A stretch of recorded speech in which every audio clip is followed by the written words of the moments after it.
Жырға енді шығармашылығыңызға қарай ойыссақ, жалпы басшылықтан бөлек сіз аудармамен де айналыстыңыз. Бағана айтып өткен енді студент кезінде бірінші курс оқығанда М. Ладоның болмаған оқиға деген соны көру бақыты бұйырды, маған өте қатты ұнады. Жалпы осы аудармаға сізді алып келген не нәрсе, не себеп болды? Жалпы қазіргі кезде театрдағы аударманың жай-күйі театрындағы. Санайдар театрда аудармамен мен өзі бір кездейсоқ айналысып кеттім.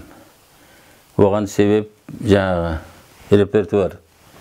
Репертуарда сүбелі шығармалар болса, театрдың авторитеті жоғары болады. Мысал үшін классика, шетелдік классика, Шекспир, орыс классикасы, Чехов. Оларды өкінішке орай қазақ драматургиясында олардай шығарма жоқ. Қалай етсеңіз де шығарма жоқ. Қалай тіпті қалай өлшел болсаңыз да ондай шығарма жоқ қазақ драматургиясында. Біздің драматургиямыз не деп келеді? Баяғы нағашы мен жиеннің арасындағы әңгіме ме, тамашалардың жаңа соғатыны.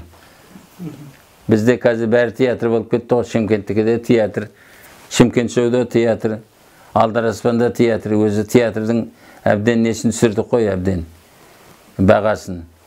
Ол театр дейтін үлкен классикадан керек, классикалық шығарма. Сосын соны нету үшін маған орыс классикасын, шетел классикасын аударғым келді. Аударайын деп өзім кірістім. Қажеттіліктен кірістім. Бір шығармашылық өте бір алып баратқан, шімде ондай жігер болғандықтан емес. Ең бірінші аударған шығармам менің Альбер Камюдің Калигула дейтін несі екен пьесасы.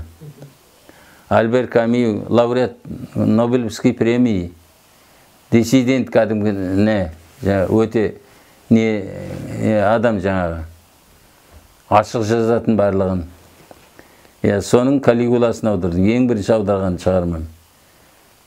Одан кейін енді епте-өтіп мына нелерге барамыз ғой біздер, мына қасымыздағы Орынбор театрына жиі барып тұрдық. Бұларда гостиный двор деген 2 жылда өтетін бір фестиваль бар. Соған жаңа бұлардың шеф артисі Москвадағы Калягин келеді. Сосын жан-жақ театрлар, мына Татарияның театры, Уфаның театры, бүкіл жерден театрлар келеді. Түрлі қойылым қояды. Соған мен сол жаңағы мына Орынбор театрының директоры Черемпилов дейтін, сонымен достасып алдым. Себебі ондай қатынас жасауға амалсыз бардым. Үйренетін нәрсе көпті, ондан үйренетін нәрсе көп. Соған қатысқанымызда сол көп шығармаларды көрдік. Мысал үшін жаңа сен айтып тұрған болмаған оқиға, бәрін содан көрдік. Мына Қарашекпен бәрін содан көрдік. Сосын жаңағы режиссермен сөйлесеміз, пьесасын аламыз, сұрап, өзін шақырып қойдыртамыз. Сондай деңгейге келдік. Сосын аударман содан бастап аудара бастадым. Одан кейін өзімнің бір хоббиіме айналып кетті. Қазірдің өзінде де аударып отырмын. Былтыр Шағаланы аударып шығыптың. Мына Атырау театрында біздің Мұқанғали, сонда главный бас режиссер, соған бердім. Ол қоям деп отыр осы. 2 айда қояды, амандық болса барам әдейі.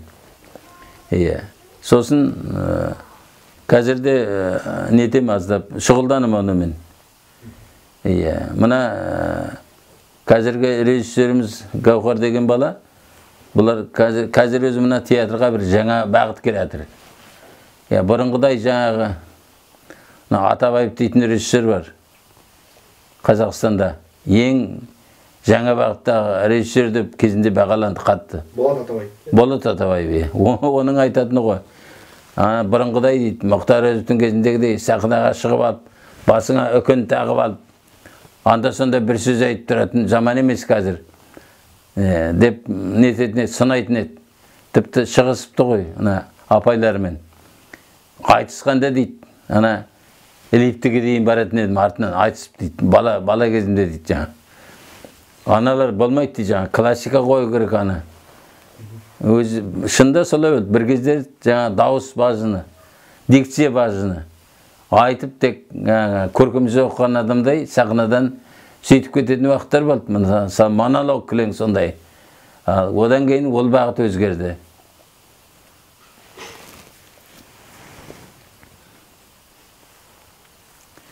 Қазір енді бағыт басқа. Мына абсурд дейтін бағыт келді. Мына біздің театрымыздың қазіргі бас режиссер Гаухар деген бала сол бағытта аздап нетеді, жұмыс істейді. Абсурд деген бұл өзі жаңа жанр. Абсурд деген жаңа. Енді Күжігай аға жалпы театрды болсын, әдебиетті болсын, жазушыны, ақынды, қай-қай саланың шығармашылық адамды, жалпы қай-қай өнерді де ол өсіретін сын. Енді театр сыны дегенде біздің есімізге Әшірбек Сығай ғана түседі. Қарапайым жұрт Әшірбек Сығайдан басқа сыншыларды білмейді. Не себепті деп ойлайсыз, және театрдың сынын қазіргі кезде ақсап тұр ма? Қазіргі кезде ақсап тұр. Театр сыны действительно шынында Әшірбек еді. Әшірбек марқұм өте жақсы азамат еді. Өте жақсы азамат еді. Ол тіпті бет алдына құламай, қарамайды. Әшірбек өткенде Астанада болып келдім, осы бір жұмада болды келгеніме. Сонда сол мамандармен сөйлессем айтады. Мына кім айтады екен, Дулат Исабеков. Әшірбек сөйлей бастағанда мен тіпті тәлтіректеп кететін едім деп. Өте қорқатын еді одан. Бет аузына қарамайды ол. Ол тіпті жаңағы үлкен артистсің бе, үлкен режиссерсің бе, үлкен драматургсың бе, оны қарамайды бет аузына. Тіліп өтеді тек. Халыққа не керек дейді, халыққа. Бізде бір мынандай бағыт бар қазір. Бұл дискуссияны вопрос между прочим. Мысалы, театр не үшін керек? Театр тәрбие орны ма? Десең, біреулер иә дейді. Мысалы, олай емес. Театр тәрбиелейтін орнаны бар, жетеді. Мектебің бар, институтың бар. Сол жерде тәрбиелен. Театр өнердің орны. Өнерді өсірсең, халықта тәрбиеленеді солар. Әйтпесе, біздің халқымыз жаңа сарбұзауын сұрайтын деңгейде отыра береді. Егер Қозы Көрпеш Баянсұлуды қоя берсең, Қамбар Батырды қоя берсең, халық сол жаңағы Сарғашардың төңірегінен шыға алмай қалады біздің халық. Неге Европаның халқы мысал үшін театрға барғанда театрға бармайды, ол артистке барады. Бүгін кім ойнайды? Бүгін жаңағы бәлен ойнайтысы соған барады. Артист таңдайды олар, шығарма таңдайды, кім бар екен деп. Біздің халықтың деңгейін көтеру керек. Деңгейін көтеру үшін театрында деңгей өсу керек. Деңгей өсу керек. Мысалы, мына Леонид Филатов дейтін артист бар. Кезінде Современник дейтін театр болған Москвада. Кезінде сол артисттер қосылып Современниктің Леонид Филатов бар ішінде. Леонид Филатов білесің ғой жаңағы «Забытые мелодии для флейты» дейтін кинофильмді ойнайтын. Солар жаңағы қуып жіберген кімді? Шетелге кетіп қалды содан кейін. Сол режиссердің қуып жіберген Леонид Филатов кейін кітап жазды. «Сукени дети» деген. Артист дейтін сол «Сукени дети» шында. Ол үлкен не керек? Үлкен подход, үлкен не керек? Өнер керек театрды басқару үшін. Сол енді жаңағы сіз айтып отырған жаңа бағыт мына келіп, сондай бағытта мына жаңа жас режиссеріміз Гаухар сондай бір ұстанымдар бар. Соған байланысты қазір бір абсурдтарды аударам, абсурдтарды да. Абсурд дегенде бір театрдың жанры, керек жанры, халықтың деңгейін өсіру үшін өте керек нәрсе. Халықтың деңгейін өсіру үшін. Мен өзім келгеннен ақ осы бағытты ұстадым өзім. Жаңа театр тәрбие орны дейтінді ең бірінші айтқанда мен едім. Бірақ қазір сөзімнен кейін алам, сөзімді театр тәрбие орны емес, тәрбиелейтін орны жетеді. Милициясы бар, администрациясы бар. Театр өнер орны. Жоғарыға дейін, жоғары өнер жасасаң, халық өзі жоғары деңгейде тәрбиелене береді. Халық сенен сұрамайды. Сондықтан жоғары өнер жасау үшін үнемі алға жылжу керек, үнемі алға жылжу керек. Ізденіс керек. Жұрғали аға, енді бағана әңгіме барысында айтып қалдыңыз, қазіргі кезде фильм түсірумен, соның ішінде деректі фильм түсірумен айналысамын деп, бос уақытымда аудармадан бөлек енді. Осы кезге дейін қандай деректі фильмдер түсірдіңіз, және алда қандай деректі фильмдер түсіресіздер, және сіздің жалпы командада қандай адамдар жұмыс жасайды, қай бағытты ұстанасыздар? Ол мынадай жанайдар. Бұл деректі фильм жасауды біздер мен емес бастаған Мұрат Жақыбаев деген жас кәсіпкер жігіт. Мұрат Жақыбаевтың мен бір кездері әкесімен бірге жұмыс істегем. Орынбай Жақыбаев дейтін телевидениеде журфак бітіріп келген жас журналист болды. Мен сол кезде жаңа диктор болып істедім де бірге жұмыс істедім. Қазір баласымен бірге жұмыс істеп жатырмын. Сол жас жігіттің несімен, ұйқысымен бұл бағытқа ауысып кеттім. Бір күні ол келді маған. Осы қателеспесем, Асыланбек алып келді. Телевидениенің төрағасы Асыланбек алып келді. Ал сенің айтқан неңді жұмысыңды осы ағай істей алады, уақыты болса деді. Сосын сұрадым, не шаруамен келесің айнам? Осындай жеңістің 60 жылдығы келатыр еді. Бір фильм жасайын деп едім, группам бар Ижевскіде. Соған жаңағы фильмдерді қазақ тіліне аудару керек, сосын кадр сыртынан оқу керек деп. Істейін, мақсатың не дедім, сосын отырып. Әдетте мына жанайдар бизнесмен жігіттер, кәсіпкер жігіттер, сосын өзің сияқты жас жігіттердің бір жаман әдеті бар ғой. Мешітке барады, қайырымдылық істейді. Не істеп жүрсесің, оның бәрін көбіне мод үшін істейді. Осы мына мен өзімде мешітке барам, намазымды оқимын бесі уақыт. Бірақ мешітке бара жатқан жас жігіттерге Құдай сенбеймін мен. Сол Құдайға неге нетіп жүр деп, шын ниетімен, көбіне мод үшін барады. Бәленнің баласы мешітке барады екен дейтін сөз керек көбіне. Жаңа мешіттің ішіне кіріп бір тізесін бүккенге соған Құдайдың қасына отырдым деп есептейді олар. Сондай немен істеп жүрме деп ойладым, сезіктендім өзім ішімнен. Не үшін істеп жүрсің бұны? Не керек саған деп қалдым. Ол сосын айтты, мен шынымды айтайын сізге, маған өзіме ештеңе керек жоқ. Мен ақшам жетеді. Кәсіпкермін. Бірақ мына ардагерлерді көргенде жаным ашиды. Ана орыстар ардагерлерін қалай ардақтайды. Біздер ардагерлерімізге не істейміз? Оның шығу себебі бұлай екен. Жылда дейді, жаңағы бір досыммен бірге бір шетелдік демалатын орынға барам дейді. Мен атын айта алмай отырмыз. Европа жақта. Барамыз дейді. Сосын бір жылы бардық. Сосын жаңағы столдың басында бізбен бірге бір неміс шал отырады дейді. Неміс шалы. Таныссақ кезінде ветеран. Кезінде жаңа Үлектіп апай дейтін несі бар ғой мына. Немістердің авиакомпаниясы. Ол қазірде авиакомпания. Соғыс кезінде жаңағы нағыз бомбардировщик, истребитель нелерді жасайтын сол Үлектіп апай екен. Соның несі болдым дейді жаңағы. Бомба нететін, тіркейтін астына жаңағы. Тағатын соғыс кезінде операторы болдым дейді. Дейді жаңағы шал. Сосын, как участник войны, маған Берлиннен квартира берді, астыма машина берді, мен жылына 2 рет осы курортқа келіп демалып кетем деп айтты дейді. Соны ойлап отырып ойладым дейді. Біз не істеп жүрміз ветерандарымызға? Мынауға кешегі жеңілген неміз. Біз жеңіп келгендерге не істеп жүрміз? Әрі кетсе алдына бір паллетр арақ қоямыз, сосын жаңағы гречневый каш қоямыз. Сондықтан бір арттарында память қалсын деп, ескерткіш қалсын деп бір кино түсіргім келеді, солар туралы. Дұрыс, ал мені жұмса, қайырды жұмыс, бәрін істеймін, қолымнан келген бәрін істеймін дедім. Сосын екеуміз ертеңіне машинаға отырдық, тайдық Ижевскіге. Сосын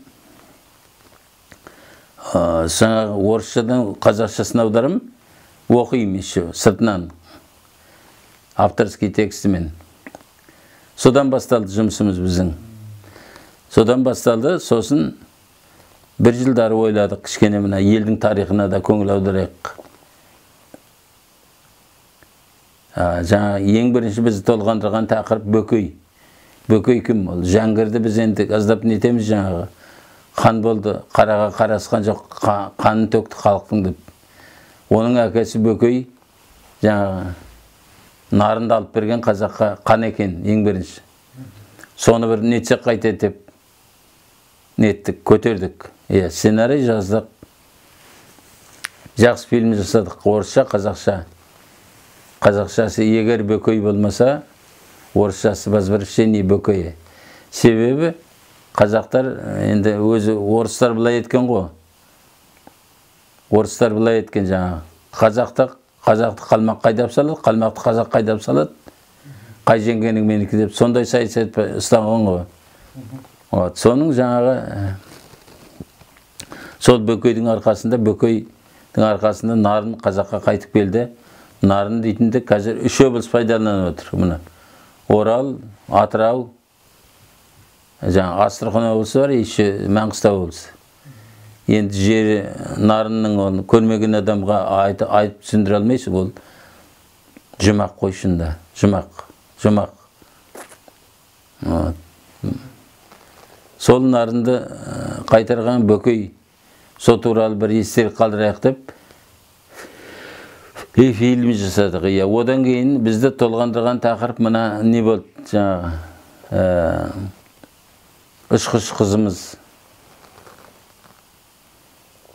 Қиуаз Доспанова. Бұл дейтін осы уақытқа дейін жаңғыз қазақтың әскери ұшқыш қызы. Бұлай ұшқыштар бар шығар. Тәжік капитандары бар деп көрсетіп жатыр ғой. Әскери ұшқыш қыз. Жаңғыз тек қана. Ал сол дұрыс салып, мадақталып жүрме, мысал үшін. Соған риза болмадық та, соны түсіруге кірістік. О да бір қызық тарих. Оған жаңағы Мұрат Сояқта Алматыдан жаңағы Хабардың жігіттерін алып барып түсіріп, осындай аппаратурмен түсірсе, өзі де не адам ғой енді. Апайымыз қырсық адам. Ішке кірсек дейді, жаңағы удостоверениелерін тексереді дейді, Хабардың нелерінің, жігіттерінің. Қырсық адам дейді, өте. Сол мінезінен ғой, осы уақытқа дейін жаңа аталмай өшіп жүргені. Кезінде қандай болған?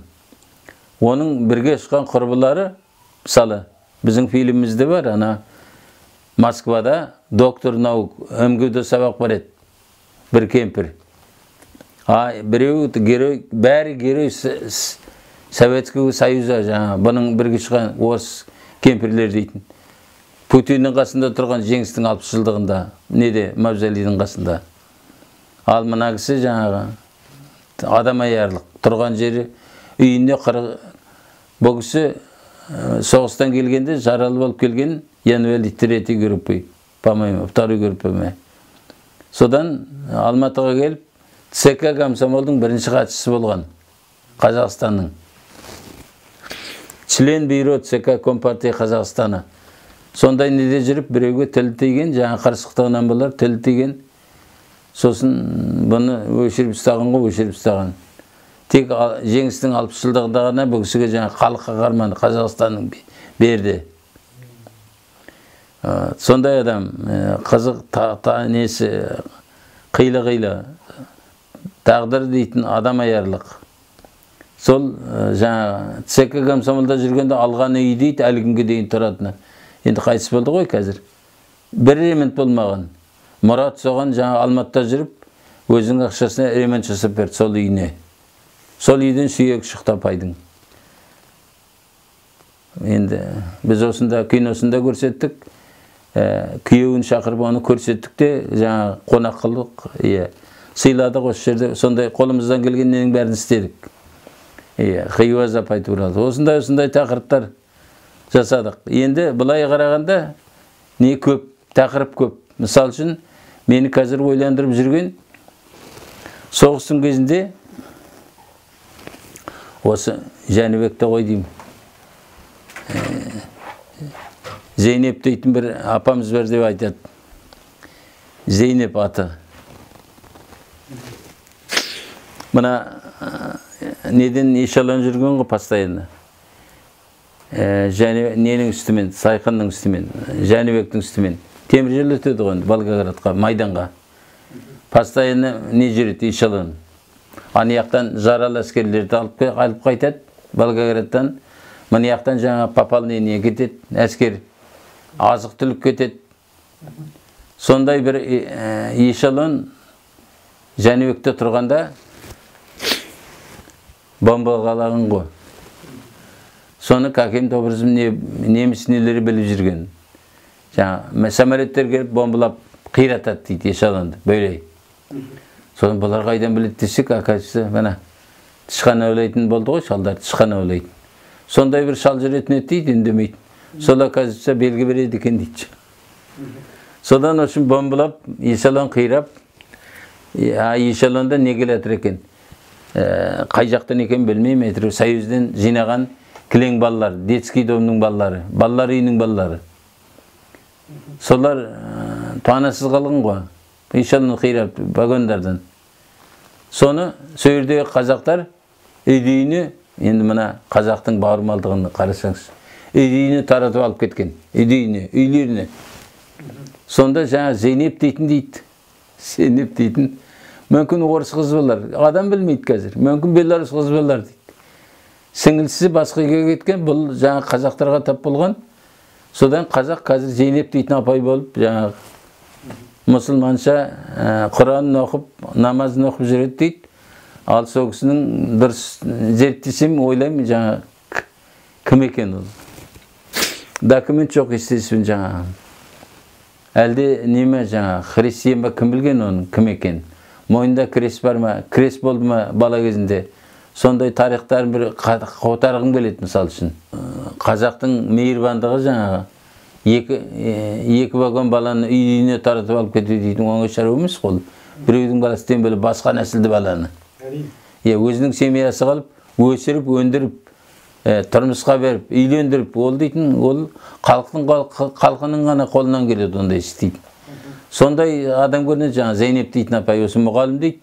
Әлі күнге дейін өкінішке орай кездесе алмай жүрмін жаңа. Сұрап неткім келеді, но бала ғой, есінде қалмағанда болар мүмкін. Бірақ кім білген, бір жерде крест бар ма жаңа сақтап жүрген. Архивтен қарап соны шығарғым келеді мына адамның мейірбандығы, оказывается, діннен де неден де жоғары тұрады екен адамшылық деген мәселе деп. Соны толғандырады қазір мені мысал үшін. Осындай ол фильмнің тақырыптары туып жатыр, бірінен соң бірі туып жатыр. Аға, енді кино туралы ойыңызды білгім келеді. Жалпы қазіргі кезде біз шүкір режиссерларымыз да көп, қазақ фильм жыл сайын жақсы туындыларын ұсынып жатыр. Жекелеген режиссерлар да өздерінің фильмдерін түсіріп жатыр. Бірақ та мен де қарапайым көрермен ретінде байқағаным, сценарийдің әлсіздігі өз алдына актерлардың ойнау шеберлігі, яғни бана дикциясы болсын, көбіне театральный ойнап жатады. Жалпы қазіргі түсіріліп жатырған, осы кезге дейін түсірілген, Қарсақбаевтан кейін әрине, режиссерлардың туындысына, яғни қазақтың фильмдеріне деген өзіңіздің көзқарасыңызды білсек, көңіліңіз тола ма? Мен өзім мысал үшін жалпы театральный ойнайды. Осы сен сияқты менің де көңілім толмайтын қазақтың біреуімін. Жалпы мен өзі мына біздің поколениеде ұрпағымыз сондай өзі жаңа қараспан су алып отыратын халықпыз біздер, уайымшыл.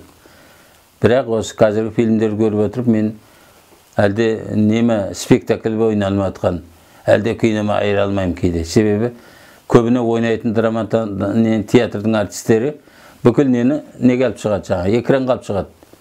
Сахнадағы несін жаңа, нелердің бәрін. Тіпті сөйлеп тұрғанда, мен театрды білетін адамын ғой бір кісідей. Тек сразу білесің драма театрының артисі екенін. Ал орыстардың фильмін қара мысал үшін.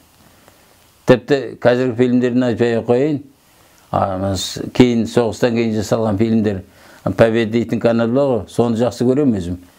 Маған түсінікті себебі. Соны қараймын, ал қалай ойнайды мысалы. Соғысты көз алдыңа кәдімгі алып келеді ғой. Екінші соғыс болып жатқандай болады. Шынайы барлығы, өте шынайы барлығы. Бізде ондай қоя алмайды. Тем более бұрынғы заманның спектакльдерін. Единственный бір табысты несі бұлардың мына Қазақ ел деген кино. Өте жақсы. Краскасы, киімдері, масштабын жаңа ат жарақтары өте дұрыс істелген. Оның қасында мен мысалы үшін мына Сұлтан Сүлейменді түріктер қараған бюджетпен істеген. Мен кино деп есептемеймін оны. Сүлеймен дейтін ол тек қолбасшы емес, ол кезінде халықтың пайғамбар санатына жеткізген адамы, пайғамбар, Сүлеймен пайғамбар деп. Соны бір 40 әйелдің арасында итаршы қылып қойған ғой, гаремнің арасында. Басқа үлкен мәселесі жоқ, шешіп жатқан. Әйелдердің дауынан басқа. Өте нашар фильм. Оның қасында мысалы біздің ана Қазақ елі деген фильм өте жақсы. Масштабына, красочына, шынайы.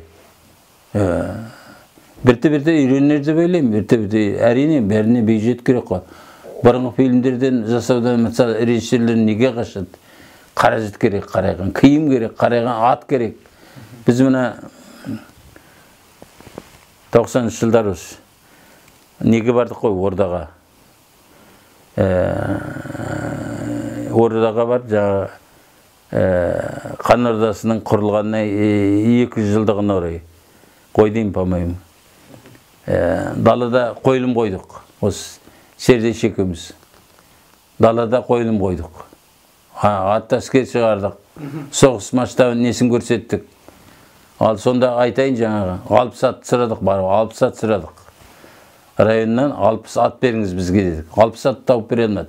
Целый аудан әртіске мінетін 60 атты тауып бере алмайды. Ол оңай шаруа емес. Мыңдаған атты әкелу мысалы үшін. Оқ-дары, жаңа садақ құралдары сол кездегі ол содан қашады. Сондықтан жаңағы аналарға қазірге стол басындағы үйдің ішіндегі қарамшырым әңгімелер айналасына құрылған фильмдер жасауға әуес қазақ режиссерлары біздің. Мен өзім ойлаймын, жалпы кино өсер деп ойлаймын. Қазіргі бағытына қарап, қазақ киносы әлде өсетін несі бар, жоғарыға өсетін кеңістігі бар, нышан бар, өсетін нышан бар. Сондықтан мен өте күдер үзбеймін қазақ киносынан.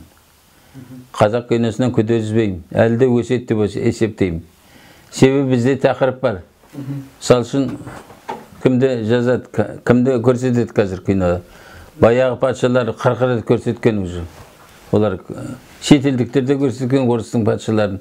Бізде әлі көрсетпеген, қамтылмаған тақырып көп, тарих бар жазылмаған.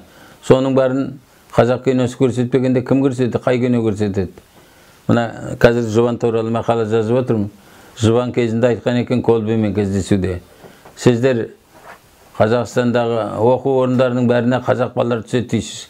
Қазақ балалар қайда барып түседі? Басқа қай елге барып түседі? Өзінің елінен басқа деп айтқан екен. Біздің елдің тарихын қазақ киносы көрсетпесе кім көрсетеді? Оны түсінетін азаматтар Құдайға шүкір бар. Жаңа өзің айтқан Амантай Сатаев, Сатыбалды Нарымбетов мысалы. Намысты жігіттер бар. Жалпы қазақ киносының болашағы бар деп есептеймін. Мен өзім солай есептеймін. Қазір құйттай болмай отыр оны. Қазақ фильмінде Ақан Сатаев алды ғой, одан иә, қазір қазақ елін сүрген Жарасқан Әбдірашевтың баласы Рүстем Әбдірашевтың жалпы режиссерлік қырына қалай өзіңізді? Ұнайды маған қазақ елін сүрген. Масштабын өте ұнайды. Красочны. Біздің мына не ғой? Жанайдар. Біздің неміз кемшілігіміз екеуміз неге кетеміз көбіне? Мен түсінетін болу керек дейтін бір пікірдеміз. Сол кішкене кемшілігіміз біздің. Иә. Мен түсінбесе кім түсінеді оны деп дейтін бір пікірде боламыз. Ал шында мен де сондай пікірді айтып отқан боларым қазақ елін. Масштабын өте алымды көріп отқанда алып отырады барлық есілдердің.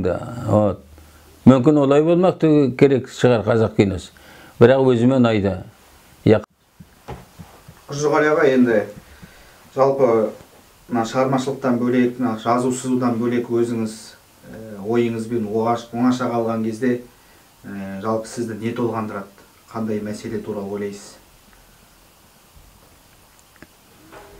Жаңа айттым ғой, біздің жасымыз, біздің заманымыз сондай ма білмеймін. Әйтір біздер жаңа қарапайым отырып, қараспан суалып отыратын ұрпақпыз. Уайымшыл, өзіңнің жаңағы айналаң семьяңнан бастап көп көңілің толмай жатады бәріне. Ол енді жасқа, біздің жасымызда түсінікті нәрсе.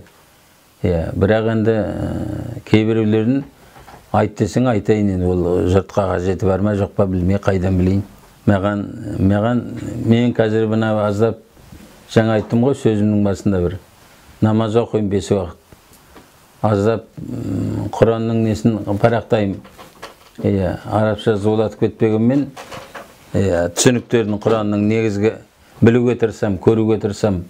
Сондықтан осы Құранның көп қағидаттары өмірге керек екен негізі. Ал негізі мына қазір көп ұлттар мұсылманшылыққа қарай басып жатыр, бұрылып жатыр. Неге деп ойлайсың? Себебі ислам дінінің принциптері өте адамшыл, человечный дейді ғой орысша. Адамшыл. Мысалы үшін кімнен қарағанда Евангелиямен, орыстың дінімен, басқа діндермен, католик діндермен салыстырғанда мұсылман діні өте адамшылығы жоғары. Құранның өзінде принциптер соған құрылған. Адамшылықта бол, кешірімшіл бол дейді. Мейірімді бол дейді, мысалы үшін Құранның негізгі принциптері. Кешірімшіл бол, адамшылықта бол дейді. Сол принциптер кішкене біздің ұлтымызда әсіресе жастарда жетісіңкіремейді. Мені сол толғандырады қазір. Сол толғандырады. Сосын біздің жалпы бәріне топырақ шашуға болмас дегенмен діндарларымыздың біздің жаңа осы діннің жолында жүрген оқыған қайраткерлеріміздің жұмысы мені көңілім толмайды. Шала өте білімі, өздерінің білімдері шала, сосын халыққа да сондай шала білім береді. Өте қате пікір айтады кейде. Шала пікір айтады, үстірт пікір айтады. Сосын жаңағы бір-екі Құранның аятын білсе, молда болып шыға кереді. Ал ол енді бұлардың бір пәлесі мынандай жанайдар. Күнде халықтың алдында жүретін адамдар, өте маңызды адамдар, мысалы дін жолында жүрген адамдар. Күнде садақа, күнде қара, ол жерде ол Құранның сөзін айтып, обалдарына керек, кейбіреулер насихатты да тек неден басқа жаңағы Құранның аятынан басқа айтып жатады. Қолдары келгенше, кейбіреулері ол насихат айту үшін білім керек қой. Білім керек, соған жетіңкіремей атады. Мен өзім соны байқаймын. Сол менімше қазір осы мына дін жолында біз енді сауат ашып болдық қой, біраз енді сауат аштық қой. Сауат ашпаған кездерімізде білетін боларсың, ойлап білмесің оқыған боларсың. Мен өзім көрдім сауат жоқ адамдардың қандай болатынын. Енді осы діни сауат ашуымыз керек, менімше біздің халыққа. Діни сауат. Діни болғанда да кәдімгі дұрыс. Діни сауат ашу керек, діни. Бәрі осы Құранның ішінде тұр көбі. Мысал үшін біздің елдің мақалдарын бұлттың нетші, ойлыш, мысалы, нанға шығып Құранды алуға болады дейді. Ол не деген сөз? Құранға шығып нанды алуға болады. Ол не деген сөз? Ол ана оқуыңды бәрі басына теп, нан қуып кет деген сөз ғой, дүние қуып кет деген сөз ғой. Атаңнан мал қалмаса да тал қалсын дейді. Ол не деген сөз? Малсыз қазақ қайда бар күн көреді? Бір талдың көлеңкесінде тұра ма? Ода өте бір сондай тек жаңағы саясатқа байланысты шығарып алады да, айдай соны төпелей береміз халықтың миына ұрып. Осы мені қатты нетеді, толғандырады. Риза болмаймын соған, риза болмаймын. Халықты алға жетелейтін, халықты халық алатын, мына өткен халықтардың, өркенді халықтардың қатарына жетелейтін нелер керек, бізге идеология керек. Сондай идеология жоқ бізде, өкінішке орай. Кезінде мына тәуелсіздік басталған жылдары жалпы қазақ зиялылары біраз шуладық біздер. Ұлттық идеология керек деп. Оған енді жаңағы үкіметіміздің басшылары ол кезде аттан ала қашты. Ойбай, ұлттық болса ана не болып кетеміз біздер, ұлтшыл болып кетеміз. Ана басқа ұлттар түсінбейді бізде деп аттандарын ала қашты. Ашында сол ұлттық идеологияның жоқтығы қазіргі мен жаңа көңіл толмай отқан ұрпақтарға, мына сіздің ұрпақтарға айтып отқан өкпем содан шығып жатыр барлығы. Сол ұрпақ қазір келді, үкіметтің басына да келді, депутат болып ана мәжілісте ұйықтап отқан депутаттардың да бәрі солар. Сол ұрпақ жас кезінде солай тәрбиеленген. Солақай. Сондықтан мен қазір әлі де кеш емес, әлі де осы адамшылық тәрбиесі дейді ғой, адамшылық. Адамшылықтан асқан оқу жоқ, адамшылықтан асқан білім жоқ, ілім жоқ вообще. Адамшылық болса бәрі де болады. Білім де болады, өрде. Оқу да болады, тоқу да болады. Ең ненің любой діннің басты несі адамшылық. Неге мына басқа халықтар қазір исламға қарай бет бұрып жатыр? Сол ислам негізінен адамшылыққа құрылған. Мейірімді бол дейді, кешірімшіл бол дейді. Ал одан асқан адамшылық бар ма? Одан асқан адамшылық бар ма? Сондықтан сол жағы біздің жастарға жетісіңкіремейді. Соны кішкене қолға алу керек деп ойлаймын мен. Қолға алу керек. Себебі қазір өкінішке орай мына үкіметіміздің басында идеология саласын, тәрбие мәселесін ұстап отқан азаматтар енді ондай деңгейдегі азаматтар емес. Оған бір терең білімді азаматтар керек. Жаңағы Әбіш сияқты, жаңағы Сәбденов сияқты. Ұлтшыл емес әрине, ұлтшыл емес. О да бар, ұлтшылдық та бар бізде. Қайда кетсін, бар ұлтшылдық. Баяғыда Мұхтар Әуезов айтты деп еді, жаңа бір жиналыстан шығып, ұлтшылсың деп, жаңа даттап, сыбаған жиналыстан шығып келетіп айтты деп еді, жаңа кімге қасындағы сізді сынады ғой мұға, ұлтшыл деді ғой десе, шырағыма мен өзі ұлтшылман ғой деп айтты деп. О кезде о кісіге керек болды, ұлтшыл болу керек болды, ұлтты бір халық ретінде таныту керек болды, өзінің көзқарасын өткізу керек болды, әрине керек болды о кезде ұлтшылдық.